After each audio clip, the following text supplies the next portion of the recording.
Tanggal 19 Februari tahun 1945. Aku melihat alun-alun pasar di Yerikho, pohon-pohonnya dan para penjajahnya yang berteriak-teriak. Di suatu pojok ada Zakheus, si pemungut cukai, sibuk dengan pemerasannya baik legal maupun ilegal. Pastilah dia berurusan juga dengan perhiasan sebab aku melihatnya menimbang dan menilai perhiasan dan barang-barang berharga. Aku tidak tahu apakah barang-barang itu diberikan kepadanya sebagai pembayaran pajak, sebagai ganti uang, atau barang-barang itu dijual untuk keperluan-keperluan lain. Sekarang giliran seorang perempuan ramping, yang sepenuhnya terbalut dalam sehelai mantel besar abu-abu merah kecoklatan. Juga wajahnya diselubungi dengan sehelai cadar kain bertenun rapat berwarna kekuningan, yang menghalangi wajahnya terlihat. Orang hanya dapat melihat kerampingan tubuhnya yang masih terlihat kendati mantel besar abu-abu yang membungkusnya. Dia pastilah seorang perempuan muda, setidaknya dari sedikit yang dapat terlihat, yakni satu tangan yang untuk sesaat dia keluarkan dari mantolnya untuk menyerahkan sebuah gelang emas.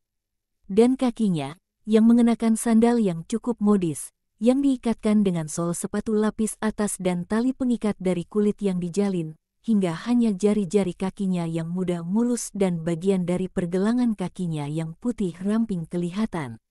Dia menyerahkan gelangnya tanpa mengucapkan sepatah kata pun, mengambil uangnya tanpa protes dan berbalik pergi. Aku sekarang memperhatikan bahwa di belakangnya ada Iskariot, yang mengamatinya dengan seksama dan ketika perempuan itu hendak pergi. Iskariot mengatakan sesuatu kepadanya, yang tidak dapat aku tangkap. Tapi perempuan itu tidak menjawab, seolah dia tuli, dan dia mempercepat langkahnya dalam pakaiannya yang longgar. Yudas bertanya kepada Zakheus, siapakah dia? Aku tidak menanyakan kepada pelangganku nama mereka, teristimewa apabila mereka sebaik dia.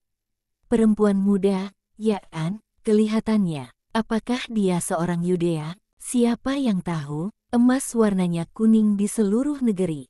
Tunjukkan gelangnya kepadaku. Apakah kau ingin membelinya? Tidak. Baik, jadi, tidak. Apakah yang kau pikirkan? Apakah gelang itu akan mulai berbicara sebagai ganti dia? Aku ingin melihat apakah aku dapat mencari tahu siapa dia. Apakah kau begitu tertarik? Apakah kau seorang ahli nujum yang meramal, atau seekor anjing pelacak yang mengendus? Enyahlah, lupakan dia. Jika dia seperti itu, mungkin dia entah seorang yang jujur dan tidak bahagia atau dia seorang kusta. Karenanya, tidak, aku tidak tergila-gila akan seorang perempuan, jawab Yudas menghina. Mungkin, tapi dengan tatapan di wajahmu aku sulit dapat mempercayainya. Baiklah. Jika kau tak menginginkan yang lain, tolong minggir. Ada orang-orang lain yang harus aku layani. Yudas pergi dengan marah dan menanyai seorang penjajah roti dan seorang penjajah buah, apakah mereka tahu siapa perempuan yang baru saja membeli roti dan apel dari mereka, dan apakah mereka tahu di mana dia tinggal. Mereka tidak tahu. Mereka menjawab, dia sering kemari, setiap 2 atau 3 hari. Tapi kami tidak tahu di mana dia tinggal. Tapi bagaimanakah dia berbicara? Desak Yudas. Mereka tertawa dan menjawab dengan lidahnya. Yudas memaki mereka dan pergi, dan lari masuk ke dalam kelompok Yesus dan para muridnya, yang sedang datang untuk membeli beberapa ketul roti dan makanan untuk santapan mereka sehari-hari. Kejutan itu berbalas dan tidak sangat antusias. Yesus hanya mengatakan, "Kau di sini," dan sementara Yudas menggumamkan sesuatu. Petrus meledak dalam suatu tawa keras dan berkata, "Ini, aku buta dan seorang yang tidak percaya. Aku tidak dapat melihat kebun-kebun anggur, dan aku tidak percaya mukjizat. Apakah yang kau katakan?" Tanya 2 atau 3 orang murid. "Aku sedang mengatakan kebenaran. Tidak ada kebun-kebun anggur di sini." Dan aku tidak dapat percaya bahwa Yudas, dengan segala debu ini, dapat mengumpulkan buah-buah anggur hanya karena dia seorang murid dari sang rabi. "Musim panen sudah lama berlalu," jawab Yudas sengit. "Dan Keriot bermil-mil jauhnya," lanjut Petrus. "Kau langsung menyerang aku. Kau memusuhi aku." "Tidak, aku tidak sebodoh yang kau sangka. Cukup, Perintah Yesus. Ia tegas. Ia berkata kepada Yudas, "Aku tidak menyangka bertemu kau di sini. Aku pikir kau akan ada di Yerusalem untuk Hari Raya Pondok Daun. Aku akan pergi ke sana besok. Aku sedang menantikan seorang teman keluarga kami di sini. Yang, tolong, itu sudah cukup. Apakah engkau tidak percaya kepadaku, Guru? Aku bersumpah, aku tidak bertanya apapun kepadamu, dan tolong jangan katakan apa-apa lagi. Kau di sini, itu sudah cukup. Apakah kau pikir akan ikut bersama kami atau kau masih punya urusan yang harus dilakukan?" Jawablah dengan jujur, "Tidak, aku sudah selesai. Bagaimanapun teman itu kelihatannya tidak datang dan aku akan pergi ke Yerusalem untuk perayaan Pondok Daun."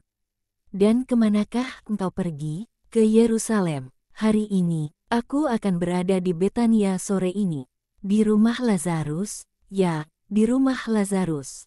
"Baik, aku akan ikut juga." "Ya, ikutlah hingga Betania."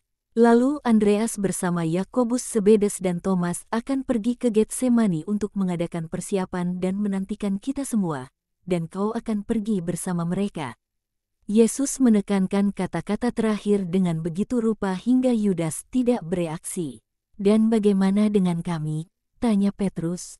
"Kau akan pergi bersama sepupu-sepupuku dan Matius kemana aku akan mengutus kalian dan akan kembali sore hari. Yohanes, Simon, Bartolomes dan Filipus akan tinggal bersamaku, yakni, mereka akan pergi dan memaklumkan di Betania bahwa Sang Rabi telah datang dan akan berbicara kepada orang banyak pada pukul 9. Mereka berjalan cepat melintasi daerah pedesaan yang gersang. Akan segera ada badai, bukan di langit yang jernih, melainkan dalam hati mereka. Mereka semua sadar akan hal itu.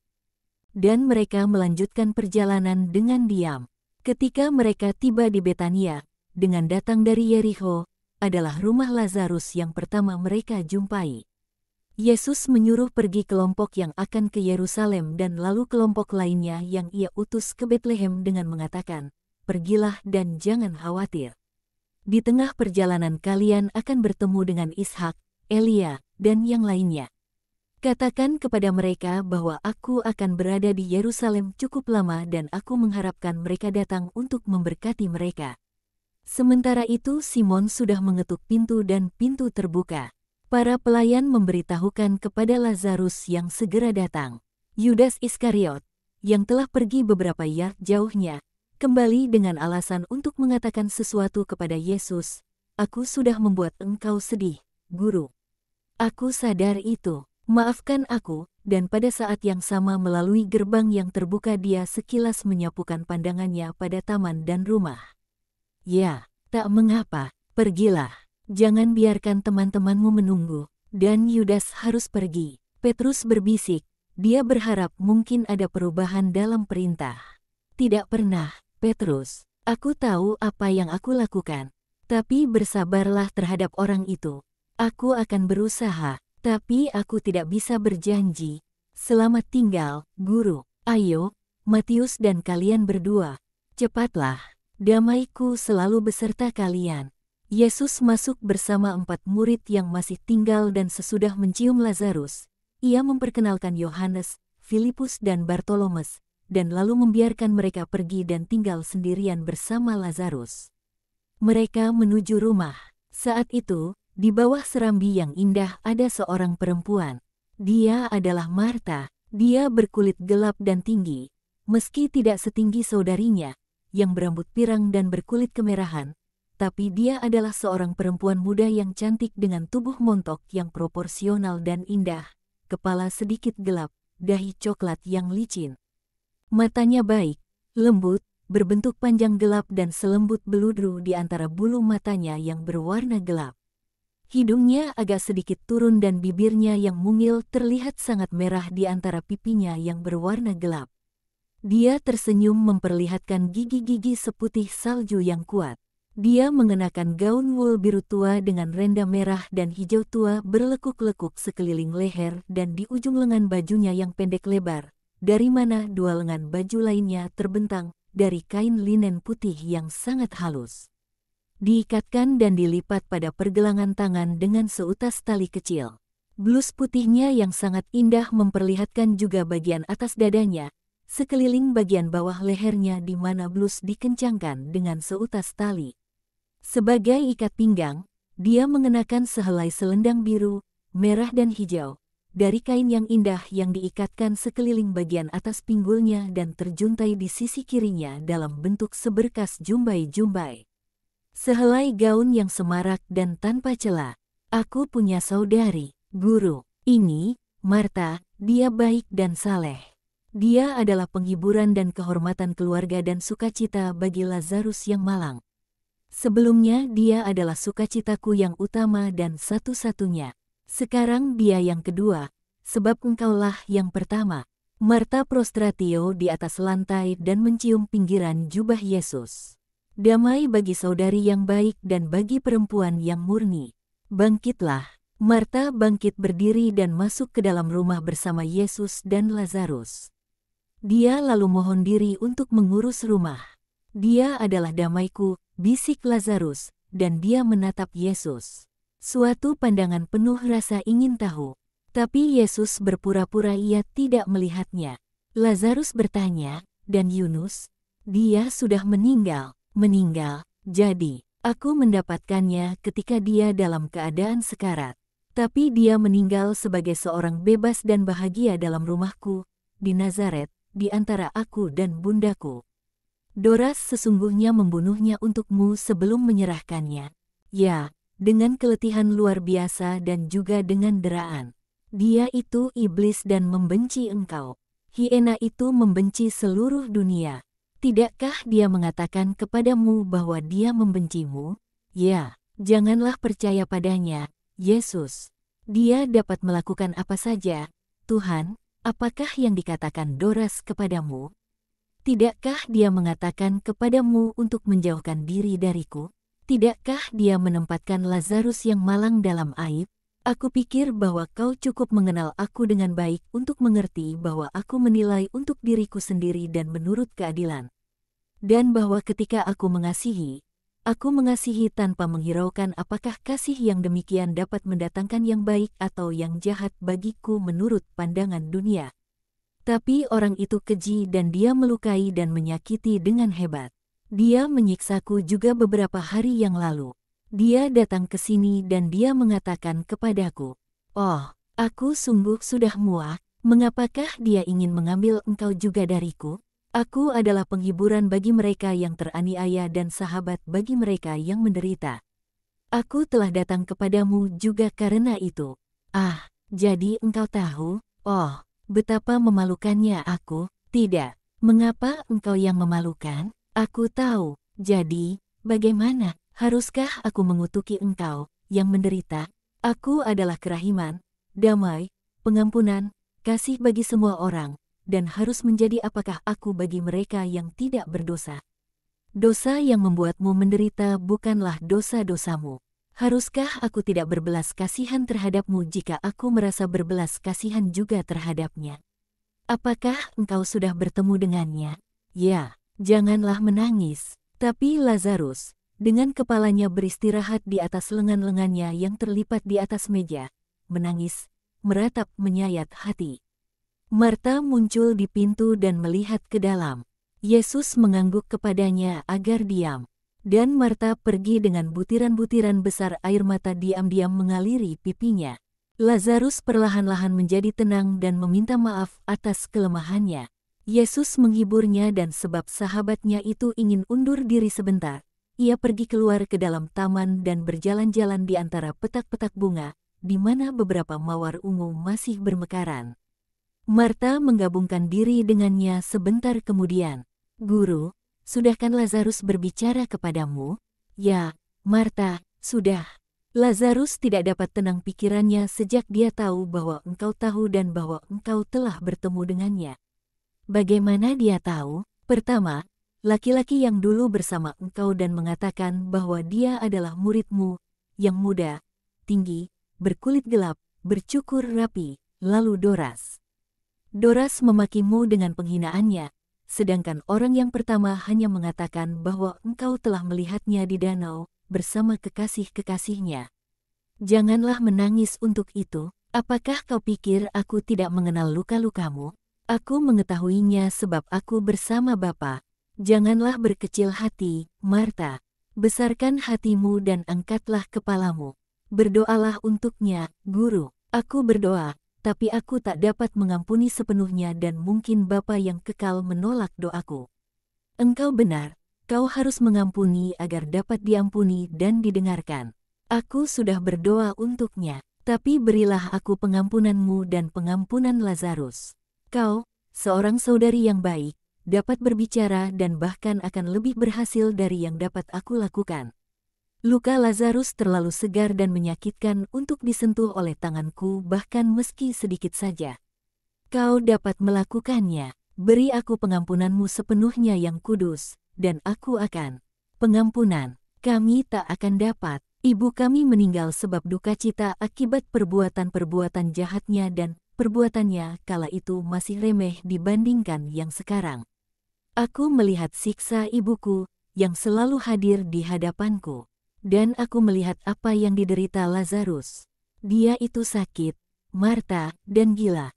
Ampuni dia, dia itu kerasukan, Guru. Dan apakah kerasukan setan selain dari penyakit roh akibat diinfeksi oleh setan hingga ke tahap direndahkan menjadi roh setani? Jika tidak demikian, bagaimanakah penyimpangan seksual tertentu dalam diri manusia dapat dijelaskan?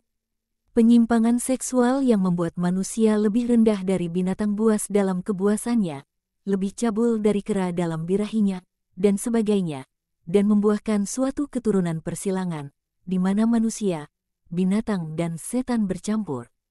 Itulah penjelasan dari apa yang mencengangkan kita sebagai suatu keganjilan yang tak dapat diterangkan dalam diri begitu banyak makhluk. Janganlah menangis, ampuni, aku melihat, sebab penglihatanku lebih tajam dari penglihatan mata ataupun hati. Aku melihat Allah, aku melihat, aku katakan kepadamu, ampuni, sebab dia sakit. Jadi, sembuhkanlah dia. Aku akan menyembuhkannya. Milikilah iman. Aku akan membuatmu bahagia. Tapi ampuni dan katakan pada Lazarus untuk mengampuni.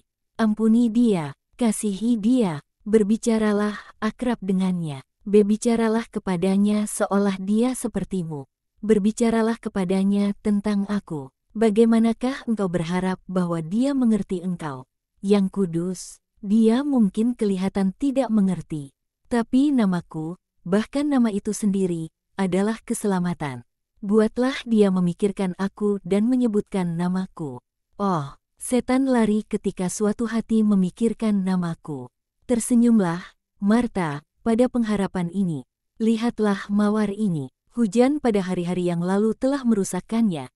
Tapi lihat, mentari hari ini telah membukanya. Dan mawar ini bahkan terlebih elok sebab tetes-tetes air hujan pada daun bunganya menghiasinya dengan intan berlian. Rumahmu akan seperti itu, air mata dan duka cita, sekarang dan kelak sukacita dan kemuliaan. Pergilah, katakan pada Lazarus, sementara aku, dalam damai tamanmu, akan berdoa kepada Bapa untuk Maria dan untukmu. Semuanya pun dengan demikian berakhir.